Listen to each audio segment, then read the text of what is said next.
A gente teve um probleminha técnico, mas estamos ao vivo. Logo, logo a gente melhora a parte técnica. Dani, primeiro, seja muito bem-vindo. Obrigada por participar com a gente, por contar essa história. Boa noite. Suzy, boa noite. Muito obrigado pela oportunidade. É sempre bom a gente abrir um espaço para falar um pouquinho de transplante, falar um pouquinho de superação, né? Então, eu que agradeço aqui a oportunidade de estar falando sobre isso e passar alguns momentos com você, que é sempre um prazer. Exatamente. E é um tema que poucos sabem, né? A gente só sabe que existe, a gente sabe que a pessoa tem um recomeço de vida, só que os bastidores ninguém sabe, na verdade, né? E esse quadro que a gente está fazendo aqui para o canal, gente, é um quadro que eu estou trazendo histórias de superação. Que é superação? A superação, no caso, é uma pessoa que teve um obstáculo e ela reinventou a vida. Então, de repente, você está de um jeito, você fica de outro jeito, você tem que reinventar, você tem que superar os obstáculos para poder continuar a sua vida. Então, às vezes, a pessoa não tem nenhuma mudança porque ela nasceu com uma condição que vai gerar uns obstáculos na vida dela, como foi o caso da Eliane, que a gente entrevistou da última vez. E aí ela vai adaptando a vida. Então a gente vai adaptando a vida continua. E é isso que a gente trouxe para vocês. Então, Dani, é a única pergunta que eu tenho certeza que eu vou fazer para você, porque a sua história, a gente sabe o geral, o assunto, mas a gente não sabe os detalhes e eu também não sei. Então, a única pergunta que eu tenho certeza que eu vou fazer para você é: qual que é a sua história? Como foi o seu obstáculo? E o que você fez para se reinventar? Conta Nossa, pra gente. essa pergunta tem uma resposta longuíssima, né? Então, vamos lá, começar por partes. O que aconteceu comigo? Eu tive um problema hepático que se arrastou durante alguns anos e demorou muito para ser tratado, porque a doença hepática, o fígado ele controla mais de 100 funções dentro do corpo da gente. E o fígado é um órgão meio perverso, que quando ele fica doente, você tem todo tipo de manifestação no seu corpo que você nem imagina jamais que vai ter a ver com o fígado. Por exemplo, você tem momentos de cegueira, você tem momentos de loucura, literalmente falando, você se coça, e aí quando você se coça, você começa a sair sangue, não para mais de sair sangue, você perde equilíbrio. São coisas que não tem nada a ver com o fígado. E eu estava sendo tratado inicialmente pelo SUS, e o SUS não tem. Você vai num postinho de saúde, você vai até num hospital. Eu cheguei a fazer boa parte do meu tratamento no Pedreira, e eles não demoraram muito tempo, eles não conseguem identificar que você tem um problema necessariamente hepático. Depois, quando esse meu problema chegou num limite, eu acabei indo. Internado eu fui várias vezes e frequentava o hospital. Assim, eu era daquele tipo de paciente que até conhece os enfermeiros. Quando eu chego lá, o pessoal me dá bem-vindo e coisas do tipo. Aí chegou um momento que isso ficou crítico. Quando ficou crítico, eu dei uma sorte enorme e fui parar. Isso é até legal as pessoas saberem. Eu fui parar no Hospital Albert Einstein, com tudo pago pelo SUS, tá? Então, assim, é legal sempre a gente falar isso. Depois a gente pode falar mais profundamente a respeito disso, mas o SUS paga tratamentos incríveis pra gente, que isso não acontece em lugar nenhum do mundo, literalmente lugar nenhum do mundo. E, bom, lá no Hospital Albert Einstein eu experimentei, assim, o pior que uma doença pode fazer por você. Fui para UTI inúmeras vezes, tive todo tipo de problema. Eu botei o pezinho do lado de lá algumas vezes e tive bastante tempo internado para repensar a minha vida e avaliar o que eu estava fazendo, a gente sai de uma experiência de quase morte, a gente sai com uma cabeça diferente. Isso é um fato que não é nem aquela coisa consciente, eu quero pensar, eu quero viver melhor quando eu sair daqui. Não, não é. Você muda e ponto final, acabou. Não é um pensamento que você pode controlar. Ô, Dani, pode te interromper. Quando você vai chegar na parte que você recebeu a notícia, é isso? A Que eu ia... notícia, a notícia, na verdade, é assim, como eu fui tratado inicialmente pelo SUS nos postinhos de saúde e tal. E aí ninguém conseguiu identificar que eu tinha problema hepático. Então eu comecei a passar a ir diretamente no Hospital Pedreira, porque eu comecei a passar muito mal. E o fígado, sem ele, se o fígado não está funcionando direito, você é um ninguém, né? Você é nada. E eu comecei cada vez que eu passava mal, eu ia para o Pedreira e ficava internado no Hospital da Pedreira. Lá eles faziam, dentro do possível deles, tudo para tentar me ajudar, para melhorar a minha condição e tal, mas o tudo que o Hospital da Pedreira consegue fazer foi pouco no meu caso. Até que chegou uma vez um momento que realmente eu não conseguia mais ficar de pé, eu tinha momentos de loucura, essa loucura o fígado ele para de filtrar algumas impurezas do nosso sangue, entre elas a amônia. E a amônia é um veneninho para o cérebro. Então, quando ela chega no cérebro, ela faz um estrago, ela te tira da realidade, você fica... Imagina, eu sou uma pessoa super pacífica, vocês me conhecem há muitos anos e sabem que eu não está nem perto do meu perfil, sou uma pessoa agressiva e a encefalopatia, que é o nome dessa loucura, ela me tornava uma pessoa agressiva enfim, isso chegou num ponto que teve um dia que eu fui numa médica particular, uma consulta de R$ 1.500, aquela coisa que super difícil, e a minha pressão estava 8/4, assim, eu entrei lá de cadeira de rodas, ela me fez um monte de perguntas, eu nem sei o que eu respondi para ela, não conseguia nem falar E direito, provavelmente você estava nessa crise de encefalopatia, você de não tinha tudo. uma consciência plena, né? Ali o meu fígado já tava derretido, já não estava assim nos últimos momentos dele. E então eu fui internado em definitivo no Pedreira, fui para a UTI do Pedreira e tal, e ainda assim eles não identificaram que eu tinha problema hepático. Teve um único médico que passou pela minha maca no momento da visita, isso aconteceu ainda no meio da Covid, né, em 2021, na parte mais problemática da Covid, então só a minha esposa podia entrar para me ver na UTI, e era o momento que o médico passava, o único momento do dia que o médico passava também e tal. E um médico teve a consciência de olhar e falar para ela assim: puxa, começa a pensar num transplante, porque ele pode ter um problema hepático. E aí, só que ainda assim eu saí de lá sem o diagnóstico do transplante e tal.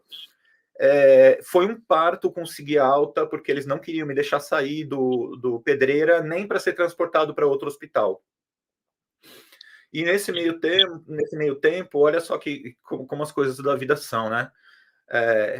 A minha esposa, nós temos uma amiga que ela é amiga da minha esposa há muitos anos, depois que eu casei. Enfim, é uma pessoa que eu conheço desde criança também e tal, mas ela é muito próxima da minha esposa, é a melhor amiga da minha esposa. O irmão dela é médico. E aí, quando eu estava no Pedreira, elas se juntaram e ligaram para o irmão dela e falaram: Robson, o que está acontecendo com o Daniel? Dá uma olhada aqui, não sei o que. Ele falou: cara, o problema do Daniel está no fígado e eu vou ligar para minha amiga. Ok, deixamos a história assim. A amiga dele era nada mais, nada menos do que a responsável pelos transplantes no Hospital Albert Einstein.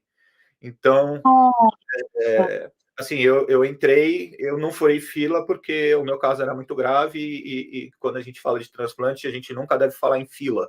Fila pressupõe ordem de chegada e nunca é assim. Inclusive na fila de transplantes também não é assim. Mas, e aí, quando eu estava no Einstein, aí sim, eu fiz o Einstein não economiza, mesmo sendo, isso é genial deles, mesmo sendo através do SUS, nada, eles não economizam em exames, eles não economizam em remédios, eles não economizam em médicos, eles não economizam em nada. Então, imediatamente eles já fizeram os exames quando eu cheguei lá e no primeiro dia eu já sabia que eu precisava de um fígado e já entrei para a lista de transplantes e fiquei esperando o tempo necessário até conseguir o meu transplante, que foi bastante, uma espera bastante, bastante agoniante, para falar bem a verdade para você, mas houve um momento que chegou, eu fiz o meu transplante, tenho aqui um belíssimo corte na minha barriga, que deve ter eu brinco que é uma mordida de tubarão, porque vai daqui do peito, aqui assim, dentro da boca do estômago, até na lateral aqui embaixo, faz uma curva, né? Mas é uma cicatriz horrorosa, mas eu tenho muito orgulho dela, porque por esse buraco aqui, eu brinco que saiu um fígado e entrou uma vida, sabe? Então, Você foi nasceu. uma experiência de renascimento muito legal, muito legal. Depois a gente, ao longo da conversa, a gente pode ir entrando nos outros percalços que eu tive nesse meio tempo, nessas internações e tal, mas foi basicamente assim, eu sofri sem saber o que eu tinha. No SUS a gente passa cada hora por um médico diferente, eles também têm uma rotina enlouquecedora lá, eu defendo bastante os médicos, principalmente os do SUS, porque se coloca no lugar do cara um pouco, assim, o paciente particular, um médico particular, ele atende 20, 15, 12 pacientes ao dia e é um dia exaustivo para ele. Um médico de posto de saúde atende 150 pessoas num dia, sabe? Assim, é uma loucura, 100 pessoas, é uma loucura. Então, eu sempre dou esse desconto que o SUS não soube o que eu tinha. Ok, o SUS não soube o que eu tinha, não tinha condição. O SUS é ótimo, é incrível, é genial, mas ainda é pequeno em relação à demanda. Então, enfim, o resumo da minha história é esse, né? Até isso, aí até você chegar ao transplante de fígado, né? Quando você recebeu essa notícia que você ia precisar de um transplante, você se sentiu como? Você sentiu um alívio, falar assim, nossa, descobriram? Ou foi um choque, ou foi tudo ao mesmo tempo? Qual foi o sentimento que, no momento que você recebeu essa notícia? O sentimento foi de esperança, mas isso tem a ver com essa mudança de mente que eu estava falando, que até essa semana a gente conversou sobre isso, né? Eu cheguei muito perto da morte, principalmente quando eu estava no Pedreira, que foi a internação, aquela foi chocante para mim. Eu estava passando mal, eu cheguei no hospital e não sei se alguém aqui frequenta um hospital público, mas hospital público é aquele negócio, você chega lá às 7 horas da manhã, você vai passar por todo tipo de fila, vai acontecer de tudo com você e você vai embora dali à noite. Então, eu estava muito, muito debilitado, né? Então, quando eu fui atendido pelo médico, eu já estava querendo voltar para casa, assim, mas eu não tinha condição. O médico me chamou, eu entrei na sala dele, ele pediu para eu sentar na maca e eu não consegui, sabe? E aí eu não consegui subir, eu não tinha força para subir na maca. E aí ele pediu alguns exames, etc. Eu fiz os exames, ele me chamou de volta e eu brinquei com ele assim: ei, doutor, vai me dar alta agora, eu vou para casa? Ele falou: de jeito nenhum, você vai ficar aqui, sua bilirrubina 13, eu não vou deixar você ir. A bilirrubina da gente, de uma pessoa adulta, eu tenho 85 quilos, na época eu estava com 113.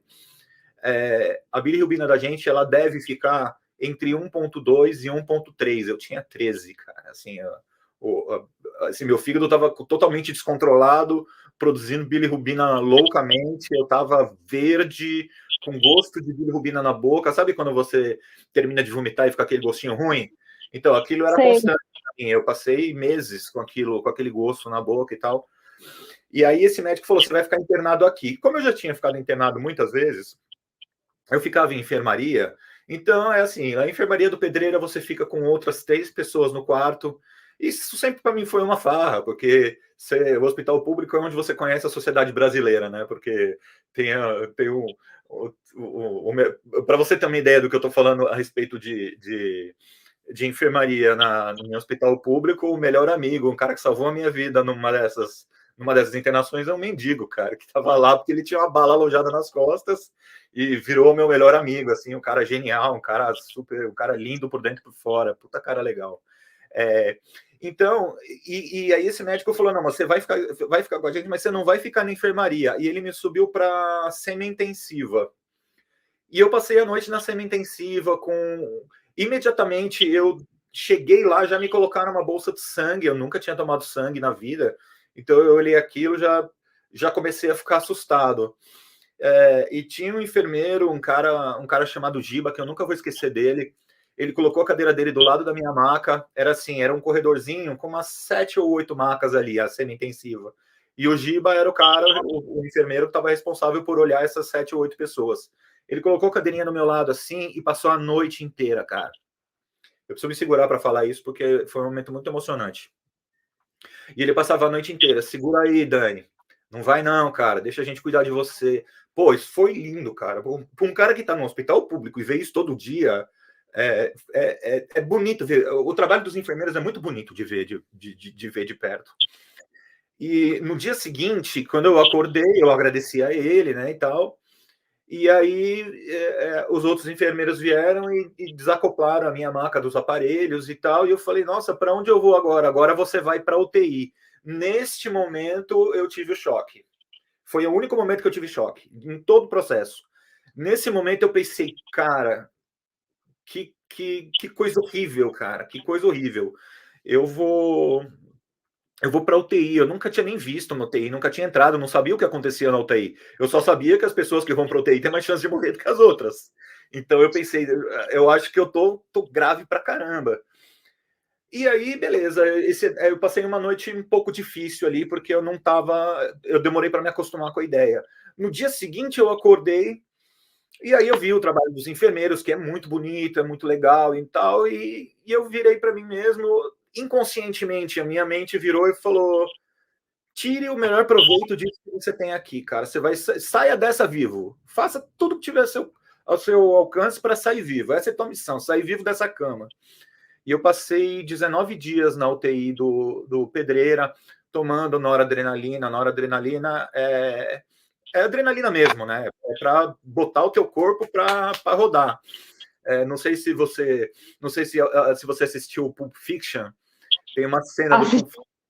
Então tem uma cena que a Mia Wallace ela tem uma overdose e eles deitam ela no chão e sapecam uma injeção de adrenalina nela. É claro que não foi enfiado na porrada no meu peito, foi colocado pela veia e tudo mais, mas é o mesmo princípio, é a mesma coisa, assim, ele te dá um gás. Então eu estava na noradrenalina ali, tomando bolsa de sangue todo dia, e eu me acostumei com aquilo e entrou na minha cabeça esse pensamento, cara, faça disso o melhor que você conseguir, porque não tá na tua mão mais, você já era, cara, você já morreu. Então, tenta aí segurar a alminha dentro do corpo, sabe?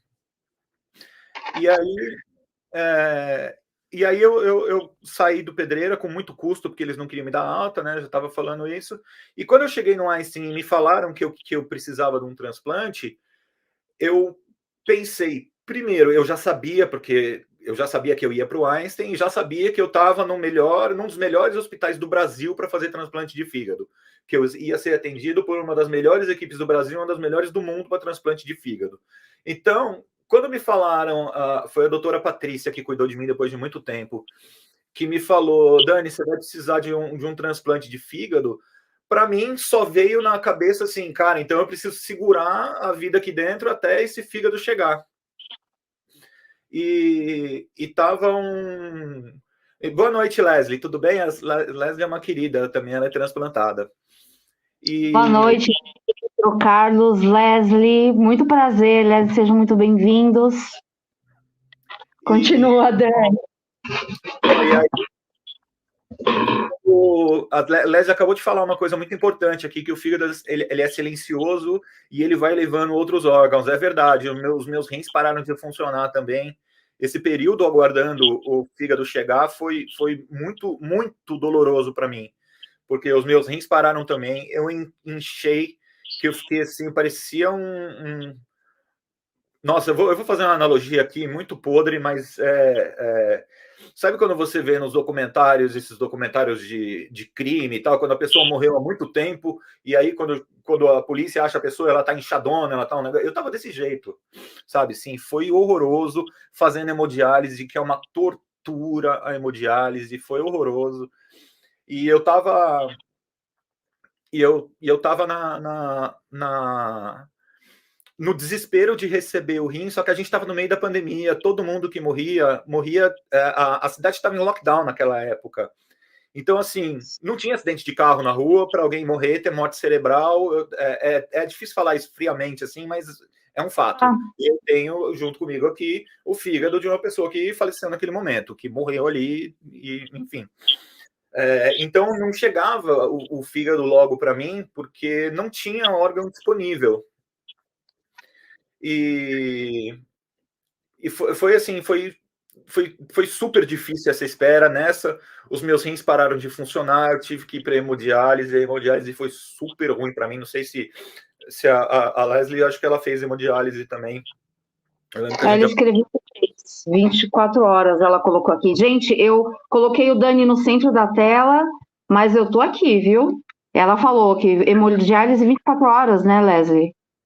Nossa, é terrível, cara, terrível. A hemodiálise é terrível.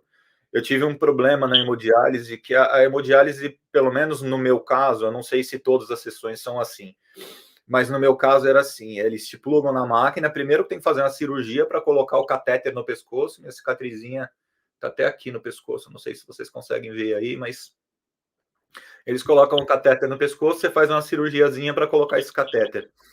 E aí eles plugam uns tubos assim de entrada e saída, teu sangue vai para dentro da máquina para ser limpo e volta para você. E essa máquina, nesse processo, eu não sei se faz parte do processo, tá? Aí realmente eu não sei dizer, mas ela esfria teu sangue e teu sangue volta gelado para você, você morre de frio. Esquenta teu sangue volta quente para você, você morre de calor. Aí ela aumenta a velocidade e, de repente, tua pressão sobe lá no alto, teu coração dispara. Assim, as sessões que eu fazia eram 4 horas. Eu fiz, se eu não me engano, foram 16 sessões, ou 26. Não me lembro o número ao certo. Mas era assim, era uma sessão de tortura. E numa delas, a minha pressão disparou e arrebentou um daqueles tubos e voou sangue para todo lado e tal. E eu acordei na UTI, imediatamente eu desliguei, né, desmaiei. E eu acordei na UTI, fiquei internado vários dias por causa disso, assim, foi bastante difícil.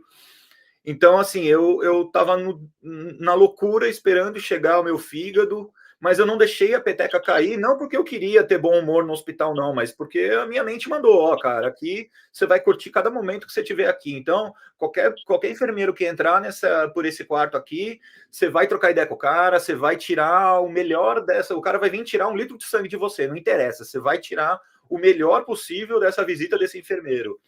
E isso me ajudou a manter a cabeça no alto o tempo todo, sabe? A mente pensar positivo o tempo todo. E eu tenho certeza que isso foi uma das coisas que ajudou, que ajudou a me salvar. Enfim, como dividido assim, um passinho de cada vez. Não, um passinho de cada vez, não. Eu vou te contar uma história real, literal. O meu fígado parou um dia antes de eu receber o fígado, o transplante. Então, eu estava ali, eu não estava mais contando dias, semanas e meses, eu estava contando horas, cara. Era ali, eu estava muito mal, estava derrubadíssimo, esperando morrer. Literalmente, eu sabia que eu não ia muito dar conta de muita coisa ali, não. Então, eu me lembro exatamente de fazer isso, assim, eu parado lá na minha maca, sentindo dor para todo lado, sentindo tudo que tem de errado, eu respirava e falava, beleza, o ar entrou, agora solta. Beleza, cara, faz mais uma respirada dessa aí. Então, assim, eu não dava nem um passo de cada vez, era uma respirada de cada vez, sabe? E aí eu comecei a receber morfina do enfermeiro, porque eu estava sentindo muita dor e tudo mais. E no dia seguinte eu acordei com a informação de que meu fígado tinha chego e, nossa, foi uma loucura, né? Foi uma coisa, nossa, eu tinha um parceiro de quarto que ele tinha feito um transplante de pulmão e ele teve rejeição, teve que voltar para fazer outro transplante.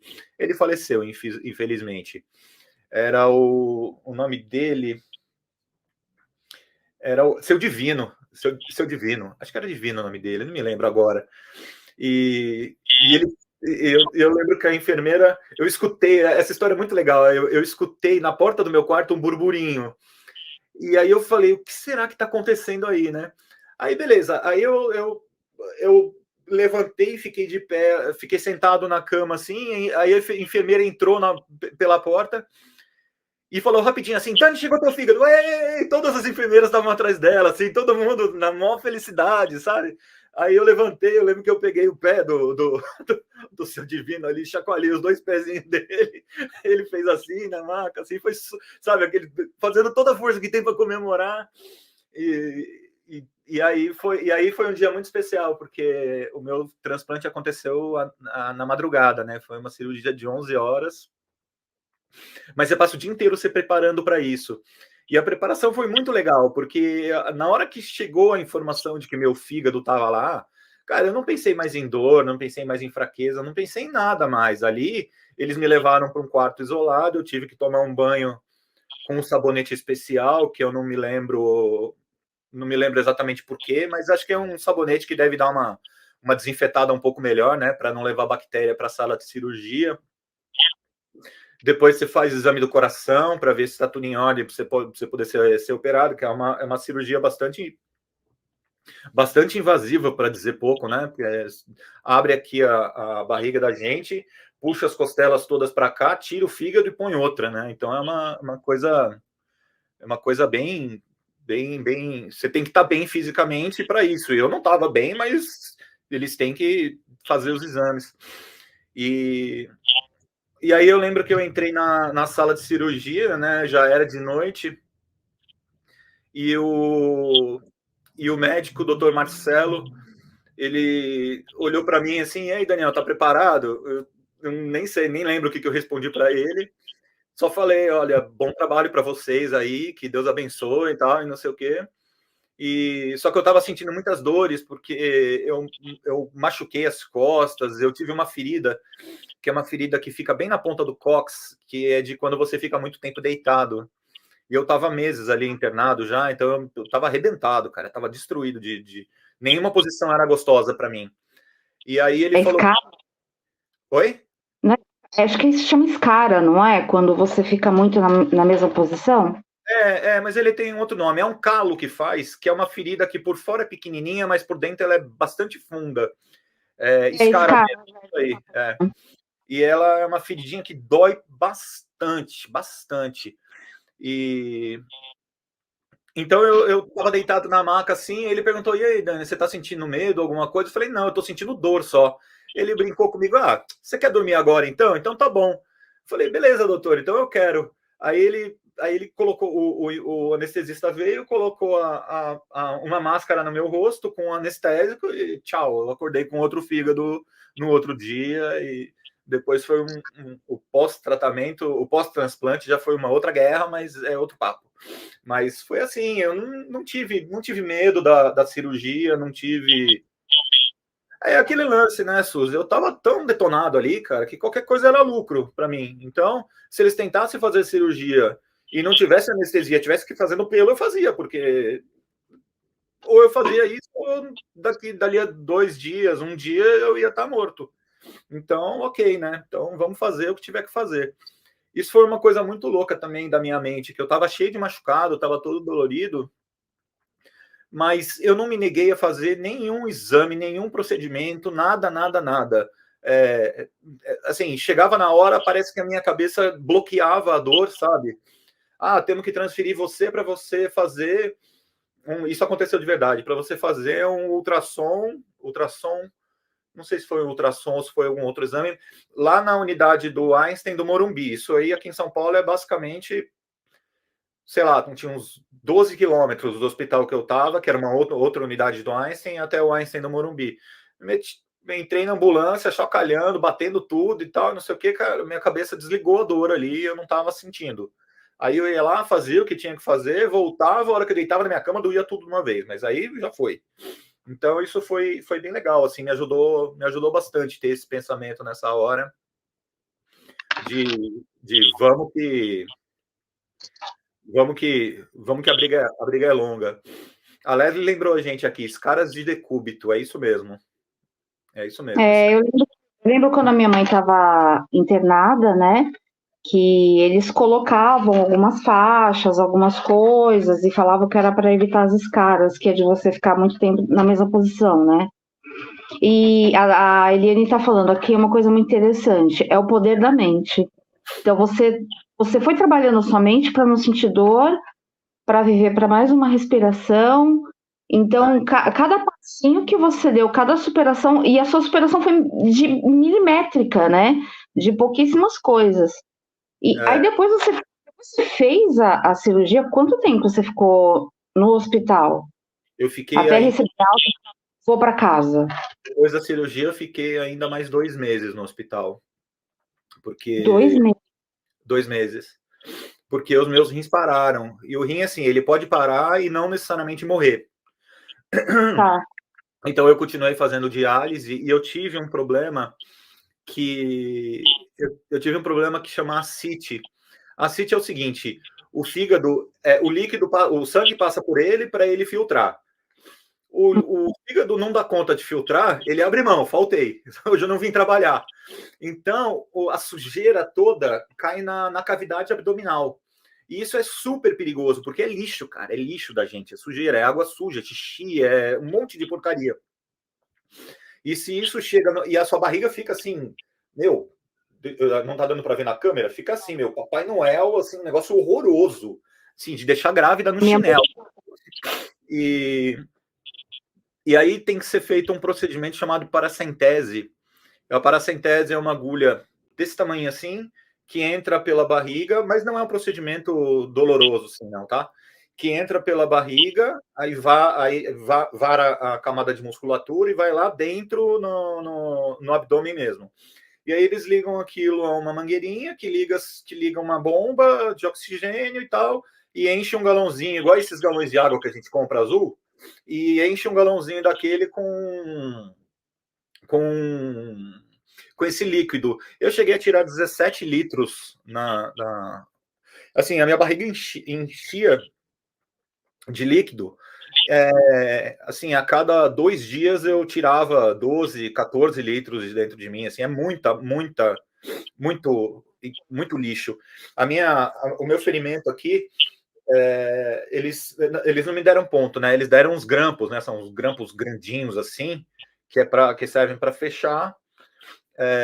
E a minha ferida vazava muito desse líquido, porque minha barriga ficava muito cheia, pressão de dentro para fora, acabava vazando pela cicatriz, sabe? Porque a cicatriz é o que eu tenho hoje, né? Pelo corte. Então eu fiquei muito tempo ainda em observação por causa disso, até os meus rins voltarem a funcionar e até a ascite dar uma trégua, porque ela só parou. A CIT parou só. Isso foi em 2021 que eu fui transplantado. Em janeiro de 2022. Até lá, eu continuava tendo que ir no hospital semanalmente para fazer a retirada do líquido e tal, porque esse líquido ele pode te causar uma infecção. E uma das coisas que a gente não pode ter de jeito nenhum é infecção. Transplantado, se tiver infecção, assim, ele mata o fígado ou o órgão transplantado num minuto. Isso por causa do sistema imunológico da gente, enfim, né? E esse líquido, ele também, se ele chegar no pulmão, ele pode infectar o teu pulmão, e aí você precisa de um transplante de pulmão também. Então, assim, aí vira o samba do crioulo doido, você tá lascado, né, cara? Então, uma coisa bem perigosa. Então, eu fiquei mais 2 meses, assim. E é legal essa coisa... 2 meses no hospital. E é legal essa coisa, assim, que a Eliane falou agora há pouco, né, do poder da mente, assim, passar por uma experiência como essa, você começa a enxergar valor em outras coisas, em coisas que são absolutamente cotidianas pra gente, sabe? Quando eu estava internado no Pedreira, eu tinha a comida do pedreiro, o cafezinho da manhã, o almoço, a janta e tal, né?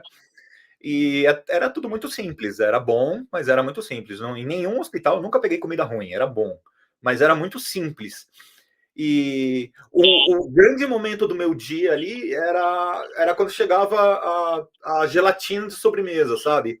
Então eu saboreava aquilo como se fosse a coisa mais legal do mundo. Assim, tanto que eu fiz questão de fazer uma amizade, um cuidado mais próximo ali com a moça que entregava as bandejas de comida, que aí ela me dava duas. Eu era o único paciente ali que tinha duas gelatinas no fim da refeição, sabe? Então aquilo tem um valor enorme. Teve uma vez que eu fui fazer um exame também, que eu tinha que ficar 24 horas sem beber nada. E eu lembro de suplicar para a enfermeira, pelo amor de Deus, me dá algum líquido, me dá alguma coisa. E aí ela pegava uma gaze, colocava dentro do copo, molhava e me dava essa gaze. E eu chupava a gaze assim, cara, até ela desfarelar na minha boca, sabe? Tanto que uma coisa simples como água que a gente toma a qualquer momento aqui, eu tenho até uma Coca-Cola que eu estou tomando aqui, que uma coisa simples pra caramba pra gente era o momento mais legal do meu dia, sabe?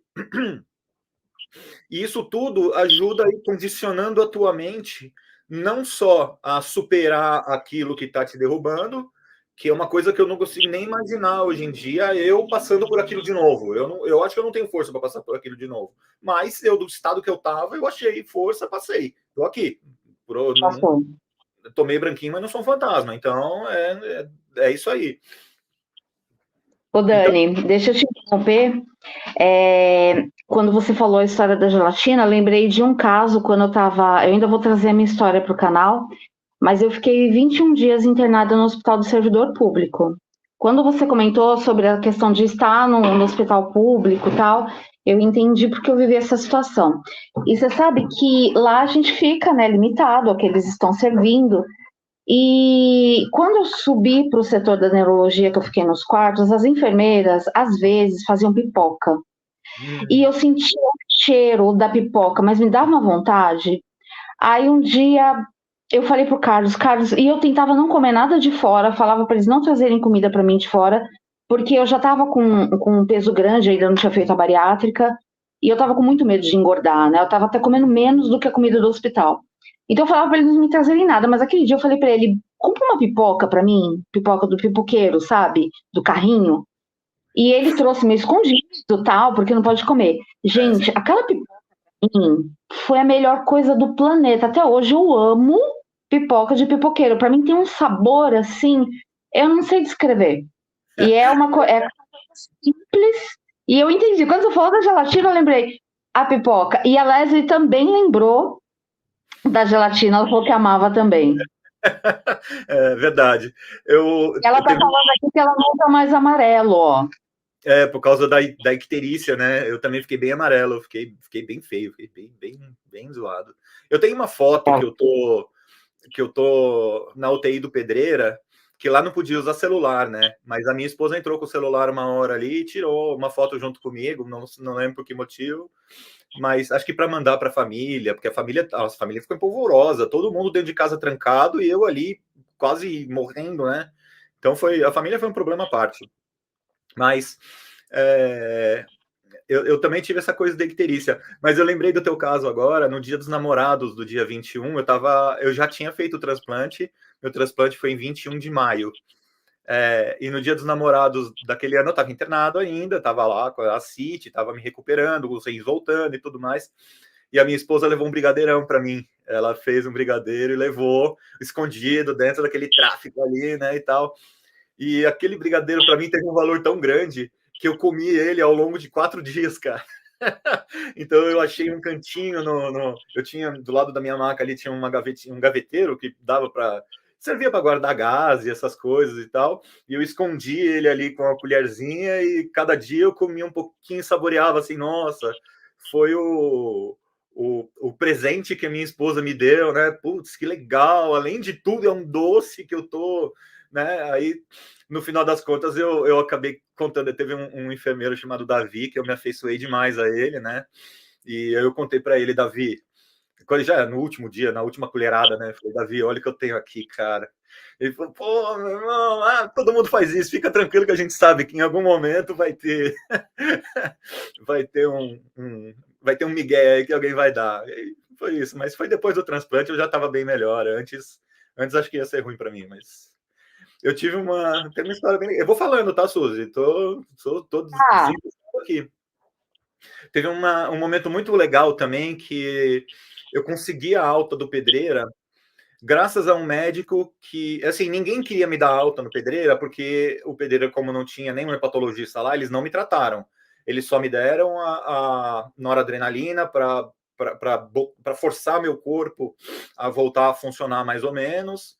Me deram alimentação, me deram sangue, né? Tomar sangue é uma coisa muito louca. Depois eu falo sobre isso, mas é uma coisa muito louca. E assim, e aí nenhum médico queria me dar alta, porque eles realmente achavam que eu ia. Eles sabiam que eu ia de lá direto para o Einstein. Eu ia sair do Pedreira e ia direto para o Einstein. A médica do Einstein estava me esperando lá, sabe? Mas eles não queriam me dar alta para eu fazer esse traslado, porque eu poderia morrer no meio do caminho. E o médico fica responsável se ele te der alta. E eu tive a sorte de pegar num plantão, pegar um médico que conhecia esses médicos da equipe do Einstein. E eu falei para ele, cara, a médica tá lá me esperando, pelo amor de Deus, eu preciso ir, não sei o quê, não sei o quê. Ele falou, é mesmo? Qual que é o nome da médica? Aí eu falei o nome da médica e tal. Aí ele falou, eu sei quem é, não sei o quê, então faz o seguinte, eu vou te liberar hoje. E aí eu cheguei no Einstein no dia 5 de maio. Cheguei no meio de uma crise de encefalopatia, foi horroroso. Entrei, pra você ter uma ideia, eu estava na UTI e a hora que eu acordei, eu perguntei para. Eu tava deitado de lado assim, e eu estava morrendo de medo porque eu achava que a ambulância estava atrás de mim ainda. lá dentro da UTI, a ambulância estava lá, né? E eu cheguei lá no dia 5 de maio, e dia 6 é meu aniversário, né? Então eu acordei no dia 6 de maio. E eu falei, cara, isso aqui pode ser o meu último aniversário. Pode ser, eu não sei como é que vai ser. Eu tô muito, muito ruim, eu não sei se eu vou sair dessa, né? Então, a primeira pessoa que chegou do meu lado, eu falei, hoje é meu aniversário, você tem que me dar parabéns. E aí, todo mundo que vinha fazer exames e tal, tinha acabado de chegar, tinha chegado no dia anterior, então tinha muito exame para fazer. Cada um que chegava, eu falava, você tem que me dar parabéns, você tem que me dar parabéns. E aí, nessa, eles organizaram uma festa de aniversário para mim. Ligaram para minha esposa com uma desculpa qualquer, mandando ela ir lá, coitada dela, que foi chamada no hospital sem saber o motivo, né? Imagina o susto que ela tomou. Mas chamaram ela e tal, e aí fizeram um bolinho para mim, com alguma coisa que eu poderia comer, né? Era um bolo de laranja, fizeram lá dentro do Einstein mesmo, na cozinha do Einstein. E eu ganhei, acho que eu sou a única pessoa que você conhece que teve uma festa de aniversário na UTI, assim, foi super legal, foi uma coisa para ficar na lembrança, assim, com muito, muito carinho, sabe? Foi legal. Aí, muito legal essa história. A Eliane está falando aqui do livro, ela falou que foi o primeiro livro que o pai dela deu, que chama O Poder da Mente. E é um exemplo isso. Você falou, gente, é meu aniversário, me dá parabéns. Então, você curtiu o seu momento, o tempo todo você estava trabalhando a sua mente. Trabalhando a minha mente para superar aquelas coisas. Se você me perguntar como eu fiz isso, eu nem sei dizer, sabe? Simplesmente aconteceu. Na hora que você encontra uma força, é uma força que você encontra. E é uma coisa que eu costumo dizer muito. Nós, seres humanos, a gente tem uma força que a gente não tem ideia. Né? Se quem está assistindo aqui vai assistir depois a live gravada, se você acha que você está dando o máximo na sua vida, não, você não está. Eu não estou dando o meu máximo. Então, assim, a gente tem muito mais força do que a gente imagina. Muito mais força. E diz uma coisa, a Leslie está perguntando se você ficou diabético. Fiquei diabético. Não sou o cara que, não sou assim aquele diabético que estoura o glicemímetro, e também não sou aquele cara que se cuida pra caramba. Mas eu fiquei diabético, sim. Eu preciso tomar um cuidado. Muito doce. Se eu comer alguma coisa com muito carboidrato, eu preciso tomar ali a metformina. Metformina chama glifage o nome desse remédio, né? Uhum. Eu preciso tomar, se eu comer alguma coisa com muito carboidrato ou muito doce, sim. Fiquei. Essa coquinha aqui é a coquinha, mas é light, é sem açúcar. com açúcar, não posso. Açúcar aqui em casa. O Carlos comentou muito show essa sua força. Obrigado, cara. Eu tenho histórias incríveis, assim, de lembranças que eu tenho. Muita coisa, muita lembrança que eu tenho. Obrigado, viu, Carlos? Muita coisa muita lembrança que eu tenho é de momentos de encefalopatia. Então, era loucura mesmo, que não são reais. São momentos... A encefalopatia, assim, você tem a doideira e você acorda, sai da doideira e você tem certeza que aquilo aconteceu. Nas primeiras vezes, assim, que eu tive crise de encefalopatia, eu vou te contar de uma crise que eu tive que durou 26 horas de loucura, cara. Isso acabou comigo, assim, foi horroroso. Imagina quem tava com você, porque não é fácil. A minha mãe tinha encefalopatia e eu tava junto com ela. Também não deve ter sido. Eu não tenho. Eu tava na UTI. Então a minha cabeça começou a imaginar uma situação onde os médicos, os enfermeiros, de noite os médicos iam embora, ficavam só os enfermeiros. Todo o amor do mundo aos enfermeiros da UTI do Pedreira, porque aqueles caras me fizeram sair da morte.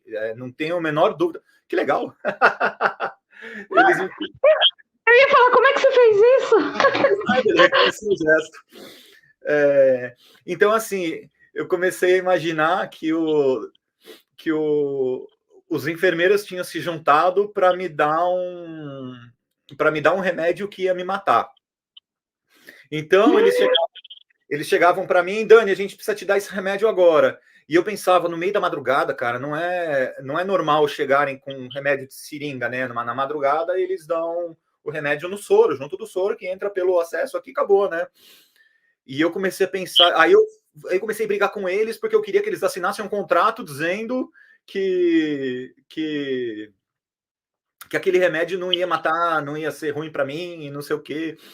E aí depois disso, eu vi que eles me deram remédio e eu fiquei super contrariado com aquilo e não sei o quê. E aí uma hora um enfermeiro passou por mim assim, me olhando feio, e eu virei para ele e falei, cara, eu tenho um amigo que é polícia, eu vou mandar ele atrás de você. E eu tenho um amigo que é polícia, ele é delegado. E aí o cara falou, mesmo, eu sou polícia? Então seu amigo é polícia? Eu sou polícia. E aí ele colocou tudo isso na minha cabeça, olha só. Ele colocou um pedestal na ponta da minha cama, com uma câmera virada para mim, me filmando 24 horas por dia. E aí eu ficava com aquela câmera e eu não podia fazer nada, eu não podia nem sacar o celular para chamar o meu amigo. E outra, eu nem estava com celular lá na UTI do Pedreiro, eu não podia ficar de celular.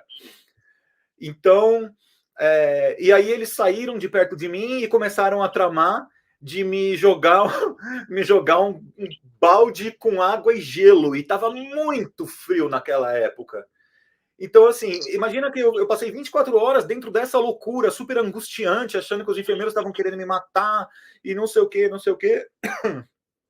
E quando eu acordei super assustado e eu notei a diferença entre a realidade, um pouco da diferença entre a realidade e a verdade.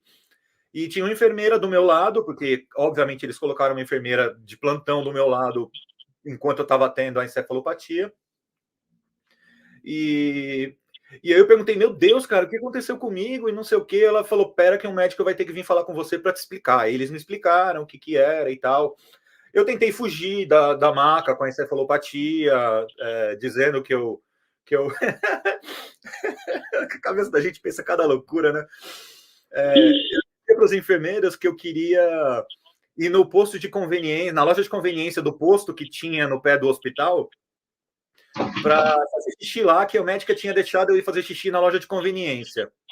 E eu levantei e fui embora, arrastando o soro, arrastando as máquinas, tudo, né? E aí eles me colocaram de volta na cama e não sei o quê. Eu vou te contar um detalhe, não tem posto de gasolina nenhum do lado daquele hospital. Aquilo foi uma viagem da minha cabeça, assim, e aí... E aí isso virou uma piada entre as enfermeiras lá, né, e tal. Quando a minha esposa chegou à noite para me visitar, elas falaram para ela, olha, ele tentou fugir hoje. A encefalopatia mas eu brinco agora, assim, mas a encefalopatia é tenebrosa, tenebrosa. Eu tive quando você tem, se a pessoa fala que você está tendo, você não entende que você está tendo, né? Não, na Vamos supor, hora. se o enfermeiro, no meio da crise, ele falar, você está tendo uma crise, você não tem essa consciência. Não, nenhuma, nenhuma. Na hora que eu estava fugindo do hospital, querendo fugir do hospital, por exemplo, eu só sei disso porque me contaram depois, porque eu não me lembro, não me lembro de ter tentado fugir. É E terrível. não, é uma coisa bem difícil. Depois, quando eu fui para o Einstein, eu tive alguma encefalopatia, assim, mas foi muito menos, porque o Einstein provavelmente sabia medicar eles cuidam dos transplantes do fígado ali naquela unidade que eu estava. Então, com certeza, eles sabem como cuidar da encefalopatia para amenizar a crise. Ou vai ver, eles me botavam para dormir com algum medicamento quando começava a crise e tal, mas eu tive menos. Agora, no Pedreira foi tenso o negócio. No Pedreira foi uma loucura. Eu tive cada. Isso foi antes, né? Quando eu Foi... falo de Pedreira, foi a internação. Foi assim, eu fiquei um tempo no Pedreira e imediatamente eu fui para o Einstein. Aí no Einstein eu fiquei um tempo, fui transplantado e fiquei mais um tempo, né? Dá para eu fui internado muitas vezes antes no Pedreira, mas eu não vou contar essas vezes antes. Essas vezes antes eu só ia lá, tomava um remédio, ficava 30 dias, voltava para casa. É mais ou menos isso. Mas as crises você tinha antes, né? Depois do transplante, acaba as crises de encefalopatia? Acaba nunca mais. Nunca Aí mais. tá filtrando tudo, tá funcionando. Você teve alguma rejeição? Ou foi tudo ok? Eu acabei de passar por um processo de rejeição agora. Eu dei muita sorte porque no começo eu estava muito fragilizado, né? Eu perdi 37 quilos nesse processo de internações e a doença hepática e tal. Desde a primeira, eu fui internado com 113 quilos e saí com 70 e poucos. Quanto você tem de altura? Eu tenho 85. E eu perdi bastante massa muscular, que até hoje eu não recuperei mais, assim, isso é uma chatice, é uma parte chatinha da coisa. Mas, desculpa, você tinha me perguntado o que, Suzy? Eu mudei o rumo da conversa aqui e esqueci. Perguntei se você teve alguma rejeição. Então, inicialmente, eu estava muito fragilizado e a chance de rejeição ali era gigantesca. Só que a minha recuperação, depois que eu voltei para casa, ela foi muito positiva, muito. Assim, a ponto de os médicos e estudantes de medicina da faculdade do Einstein e tal sempre fazerem parte das minhas consultas lá no Einstein, porque eu sou um baita caso de sucesso para eles. Eu fui transplantado quase morto, meu estado de saúde, né, para os médicos tem o grave e tal, o meu era gravíssimo, assim, é o último ponto antes do óbito. E a minha recuperação foi muito boa depois disso, a ponto que a gente toma imunossupressor para evitar a rejeição. E a minha dose de imunossupressor até o finalzinho do ano passado era mínima. Assim, eu tinha que mandar manipular na farmácia, porque o mínimo do tacrolimus é 1 miligrama e eu tomava meio miligrama, assim, de tão pouco que era. Aí, de repente, a rejeição vem sem avisar, sem motivo. Simplesmente o teu corpo se sente um pouco melhor naquele dia e fala, eu vou bater naquele fígado. E é isso. É assim. Então, no final do ano para cá, eu comecei a ter uma desestabilização nos meus números, né? Principalmente são duas enzimas que se olha muito TGO e TGP. E as minhas enzimas TGO e TGP começaram a oscilar um pouco e comecei a ficar mal, até que minha médica chegou para mim e falou, Daniel, você está em processo de rejeição. Subiu meu nível de tacrolimus lá para o alto. Eu tomo 2 remédios, tacrolimus e everolimus. Eles são imunossupressores, depois eu falo o que significa isso. Mas subiu lá para o alto, e aí eu entrei em atenção total, cuidado total, fiz 2 biópsias de fígado, né? A biópsia é uma chatice, porque entra uma pistolinha com uma agulhinha na ponta, assim, pelo meio da costela, assim, até o teu fígado e tira um pedacinho. Eu fiz 2 biópsias, fiz todo tipo de exames de sangue que eu nunca tinha feito antes e tal. Mas já voltaram a se estabilizar. Minha última consulta que eu tive, as minhas enzimas voltaram para o nível normal pela primeira vez desde agosto do ano passado. E agora a minha missão é manter, né? Eu ainda estou tomando os remédios numa dose bem alta. Esses remédios a Leslie conhece muito bem, dão um efeito colateral chatíssimo na gente, dá sonolência na hora que não tem que ter sono, dá insônia na hora que você tem que dormir, altera o humor. Cara, tem dia que nem eu mesmo aguento comigo, de tão chato que eu fico por causa do tacrolimus. Enfim, mas teoricamente está superado. Agora vamos ver se eu mantenho, né? Porque a rejeição ela é o maior pesadelo do transplantado, né? O processo da rejeição funciona assim. É como você vai mexer na madeira, às vezes você passa a mão na madeira e entra uma farpinha na ponta do dedo. Se você não conseguir tirar aquela farpinha e você tiver o autocontrole suficiente para isso, você deixa a farpinha lá, deu 2 horas, aparece uma pontinha dela, você puxa. Isso é o corpo expulsando um outro corpo que ele não identifica como seu. O corpo da gente faz a mesma coisa com o órgão que a gente recebeu. Então, o sistema imunológico, o meu sistema imunológico está olhando para esse fígado aqui neste momento e falando: isso aqui não me pertence, vamos matar esse cara aqui, que isso aqui é um órgão estranho. E aí, o imunossupressor ele faz o seguinte: ele baixa a força do meu sistema imunológico. Então, o meu sistema imunológico continua lá, continua querendo brigar com o fígado que nem um pincher, mas não tem força. O exemplo do pincher é legal, inclusive. Ele não quer brigar com todo mundo, mas não aguenta com ninguém. Então, é mais ou menos isso. Ele continua tentando, continua querendo, e para o resto da vida vai ser assim. Então, o meu tratamento com imunossupressor, eu tomo de manhã, tomo de noite, inclusive às 10 horas eu preciso tomar. E nunca mais eu paro de tomar. Nunca mais eu paro de tomar. É para sempre, até o último dia da minha vida. O tratamento com imunossupressor e as consultas médicas. Isso eu vou ter regularmente para toda a vida. E fisicamente, Dani, você tem alguma limitação? Como que você, o que você faz no cotidiano, na vida normal, ou não? Você tem que tomar alguns cuidados com alguma coisa, caminhar, por exemplo? Não, dificuldade eu não tenho. Eu não posso dizer para você que é vida normal, porque não é vida normal, tá? Isso realmente não é. Mas eu, pelo menos, não tenho limitação. O que aconteceu comigo é que eu perdi muita massa muscular na época da doença hepática. O fígado ele para de produzir, de metabolizar algumas vitaminas que o corpo vai buscar na musculatura. Então, eu fui atleta a vida toda, jogava bola, pedalava e tinha as pernas bem fortes. Minhas pernas são 2 gambitinhos hoje em dia, e eu nunca mais consegui recuperar. A gente, depois do transplante, agora porque eu não sei, mas a gente não consegue, tem mais dificuldade em produzir musculatura. Então, assim, tanto que eu jogava bola, e eu me lembro quando me lembro dessa conversa que eu tive com o Dr. Marcelo, que foi o médico que me operou, e eu falei: e aí, doutor, será que um dia eu volto a jogar bola? E ele falou: cara, volta que eu te garanto que você volta a jogar bola. E eu coloquei, então, como objetivo.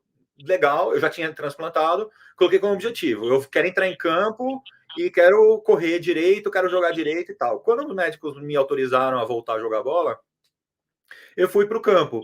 Só que eu estou muito mais fraco, eu estou, em função dessa perda de musculatura, eu perdi muita musculatura no pé. E o pé é o equilíbrio. Então, assim, eu não consigo me equilibrar muito bem, eu começo a correr, eu caio sozinho. Tanto que eu desisti do futebol, sabe? Tipo, eu entendi. Daniel, você não consegue mais jogar futebol. Eu tenho 47 anos, me sinto aposentado, tá tudo ok, bola para frente. Não vamos ficar sofrendo por causa disso. Mas o fato é que a gente tem mais dificuldade de produzir musculatura e fica a cicatriz que você está andando na praia, as pessoas olham para você assim, pensando que você levou uma facada, sei lá, alguma coisa. Porque a cicatriz ela é grande. Bola e tá bola para frente. Você tira a camisa e tá na praia e bola para frente. Tô nem aí. No começo eu estranhava que as pessoas olhavam muito. Agora eu nem ligo mais, porque, assim, para mim, essa cicatriz, a minha médica até falou para mim, não, dá para fazer uma cirurgia plástica para esconder ela, não sei, que nada, cara, que nada. Primeiro, eu sou casado com a mulher que eu amo, então já amarrei meu burro, não preciso ficar bonito para ninguém, só para ela. Ela não, pelo menos ela nunca reclamou da cicatriz. E outra, eu tenho 47 anos, eu vou ficar me preocupando com cirurgia plástica para tampar cicatriz. Eu quero que o outro se lasque se ele não gostou, sabe? Aí a gente vai para a praia e as pessoas olham mesmo, mas eu tiro a camisa, não tô nem aí, não tô nem aí. Mas é engraçado, porque as pessoas olham a pessoa olha para você e volta com um susto meio nojo, assim, sabe? Tipo, cara, o que aconteceu com este cara? Essa briga foi grande. Parece que ficar com medo de você, né? Falando, nossa, esse cara aí deve ter fugido da cadeia, não vou mexer com ele, não. Exatamente. Aquele bandido caricato do desenho animado que tem uma cicatriz aqui, assim, na cara, que tem um apelido de alguma coisa muito perigosa, assim, é mais ou menos isso, mas eu não ligo. A Leslie está falando a mesma coisa, que ela também não liga, que para a mulher pode ser mais difícil, mas assim, tudo que é diferente, as pessoas estranham, até ela ser vista bastante. Depois que é vista bastante, todo mundo acostuma e já não é mais diferente e é tranquilo. Então é muito mais. É mais vantajoso você mostrar que chega uma hora que você acostuma com a cara das pessoas, mas é importante você se sentir bem, você não ligar para a situação, né? E outra coisa, eu tenho orgulho dessa cicatriz. Como eu disse no começo da nossa conversa, isso aqui, para mim, significa que eu venci a morte, cara. Isso não é uma luta qualquer, sabe? Eu não tive uma briga com meu vizinho, tomar uma facada. Eu venci a morte para valer, cara. E eu já vi, a Leslie acabou de comentar agora, eu já vi também, ela postou ela postou no Facebook umas fotos dela, sabe? Não me lembro ao certo agora, mas acho que de biquíni com a cicatriz lindona, cara. E é isso aí, cara. Dane-se, sabe? Dane-se, vamos embora. Que a minha cicatriz é minha e não gostou, o problema é seu. Não tenho uma para você, mas eu tenho. E tem outra coisa também, Suzy, eu fui um moleque muito virado do avesso. Então, cicatriz aqui no meu corpo não falta. Assim, então, uma mais, uma menos, essa aqui só é maior, né? Mas uma mais, uma menos, olha, vamos pro jogo que tá tudo certo. Ô, Dani, você já sofreu algum preconceito? Bom, eu tenho um caso que eu vou te contar um caso que você vai ficar revoltado, mas o preconceito é assim, as pessoas, de uma maneira geral, nem sabem que eu tenho que eu tenho um transplante comigo, nem sabem que eu carrego o fígado do coleguinha aqui junto comigo. Então, de uma maneira geral, ninguém sabe. Eu não faço uso, porque eu não quero, mas eu não faço uso de vaga para deficiente, de vaga de fila para deficiente, essas coisas que eu poderia. Eu não uso porque eu acho que eu não preciso. Então, se eu estiver usando aquilo, eu vou estar ocupando o espaço de uma pessoa, por exemplo, que chega com uma cadeira de rodas e precisa. Então, vamos lá. Eu só não uso por uma questão de civilidade, não é de orgulho nem de nada. Mas o que eu quero dizer é assim, que com isso as pessoas acabam não sabendo. Mas quando elas sabem, vem preconceito sim, vem preconceito. Hoje mesmo eu tive um caso, hoje à tarde eu participei de uma entrevista de trabalho, eu sou desenvolvedor de aplicativos, meu trabalho é bastante técnico, eu posso falar com nenhuma modéstia, que eu entendo muito do que eu faço, e eu participei de uma entrevista hoje. Emprego, você diz. Entrevista de emprego, uma entrevista de emprego. Para uma empresa gigantesca dessas que diz que é acolhedora, que é isso, que é aquilo. E, em todos os critérios técnicos eu dei um show, a entrevista foi ótima, o meu conhecimento, tecnicamente falando, eu entendo até mais do que eles estavam precisando para essa vaga e etc. Em algum momento eu falei que eu sou transplantado por uma pergunta que ela me fez, e eu falei que eu fiquei muito doente, que eu fiz um transplante, etc, etc. A fisionomia da pessoa mudou. Em 10 minutos ela terminou a entrevista. Em meia hora eu recebi uma negativa por um motivo qualquer que claro que ninguém vai dizer que foi por causa do transplante. Mas a cara dela ali mostrou para mim: eu vou contratar esse cara, será que ele vai ficar doente daqui a uma semana? Será que ele vai ficar faltando? Será que ele... Ela te perguntou alguma coisa? Ela te fez uma pergunta em relação à sua vida? Não, eu adoraria que ela tivesse feito, mas ela não fez. Ela simplesmente a cara dela mostrou, a cara dela caiu, assim, a gente estava numa conversa muito boa, o papo ela estava sorridente e tudo mais. Eu falei que eu tive uma doença muito grave, eu tive um problema muito sério, fiz um transplante, porque eu queria dizer que esse período de recuperação do transplante eu aproveitei para me reinventar profissionalmente. Eu não estava satisfeito com a minha profissão, eu sempre fui de TI, então eu mudei dentro da TI. Mas eu aproveitei esse tempo que eu estava doente e inutilizado para trabalhar, para estudar. E eu quis dizer isso para ela, para mim isso é um ponto positivo, sabe? Eu passei, em vez de passar o ano que eu passei tentando. O ano que eu passei tentando me recuperar, em vez de eu ficar na cama chorando e reclamando da vida, eu fiquei estudando uma linguagem de programação nova para eu me tornar um profissional melhor. Quando eu estivesse de volta no mercado, eu ia ter um ano inteiro de estudo direto dedicado a isso, e foi isso que eu fiz. Eu veria isso como uma coisa boa, mas ela entregou no rosto dela, a cara dela caiu, ela deu a encerrada básica, assim, você tem alguma dúvida, não sei o quê, qualquer coisa a gente te chama, e em poucos minutos chegou no meu e-mail uma negativa de que não tinha dado certo, vamos seguir com outra pessoa. Então, assim, eu não posso afirmar que isso foi um preconceito, mas eu até estava, poxa, eu fiquei chateado com isso e comentei com a minha esposa, né? Falei, pô, olha só o que aconteceu, tal e tal e tal. E aí ela me lembrou que eu passei por outros processos seletivos e toda vez que eu falei do transplante foi a mesma coisa. Então, olha só. Eu acho que a empresa coloca no PowerPoint do fim do ano ali para mostrar para a diretoria que nós somos inclusivos, nós somos aquilo outro, mas no final das contas, a empresa quer um funcionário que ela julgue mais produtivo do que um que já vem com uma doença no porta-mala, sabe? Então isso me faz desacreditar bastante dessas coisas bonitinhas que as empresas falam, porque essa eu não vou dizer o nome da empresa aqui, porque não há motivo para isso e eu preciso me resguardar, mas é sim uma das maiores empresas do Brasil que prega essa coisa bonitinha na propaganda, somos todos felizes, somos todos amigos, só que não é isso que é, né? No final das contas, não é isso que é.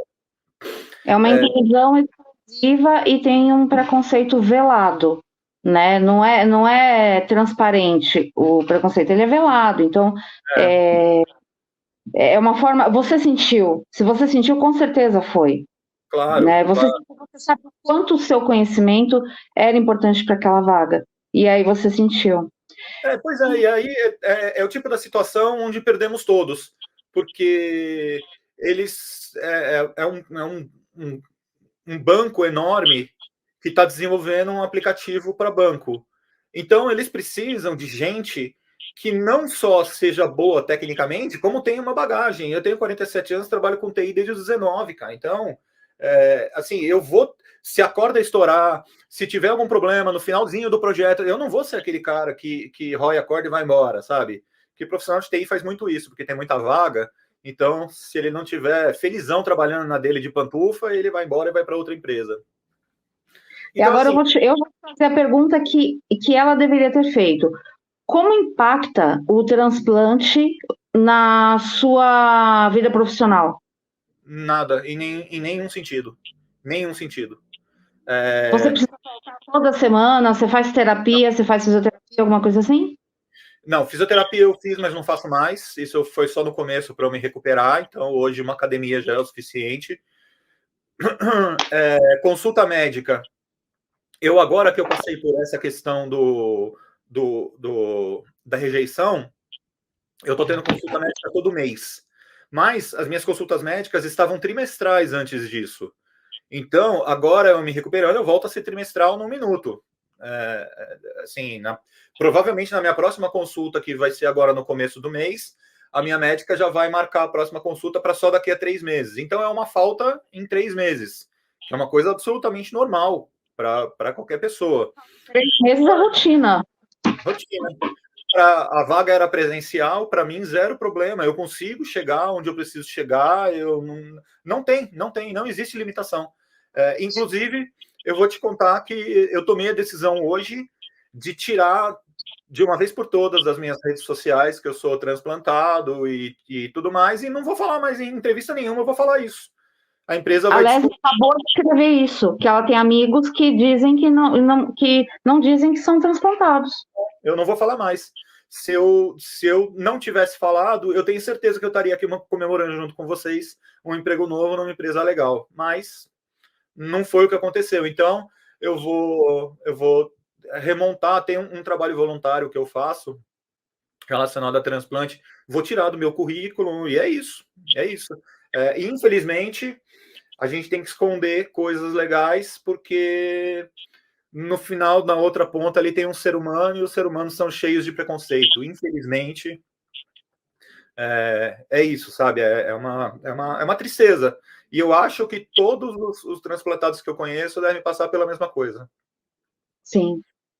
Todos Bom, devem Dani, a gente está com 1h20, né, de um papo maravilhoso, porque é impressionante, impressionante a força que você criou. E sabe o que eu achei curioso? Você falou assim, eu nem sei de onde saiu isso.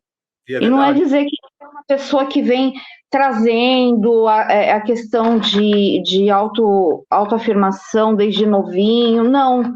Você caçou isso dentro de você, você tirou isso de algum lugar.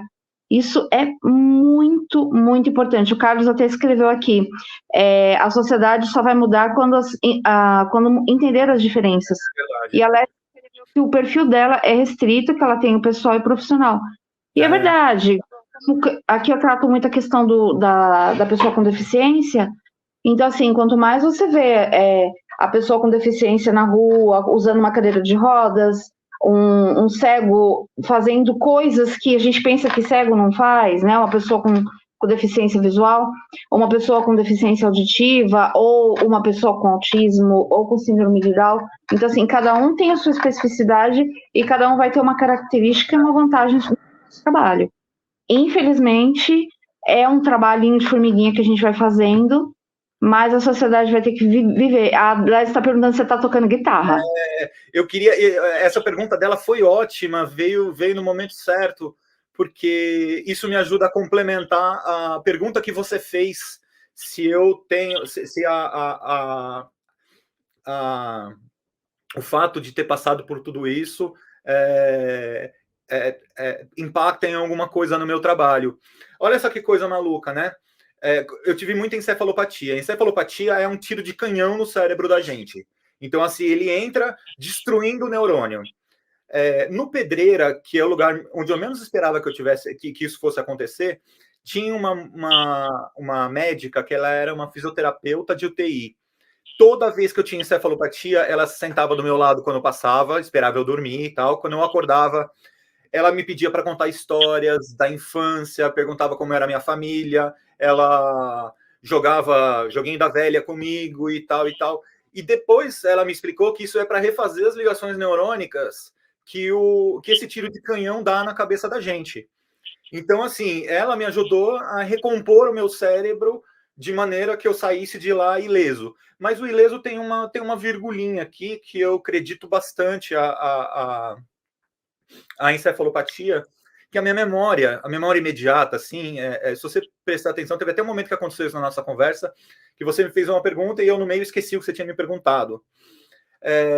Leslie, eu adoro tocar, eu me divirto. Quem me ensinou a tocar foi o Carlos, que está aqui na live com a gente, lá quando a gente tinha 16 anos.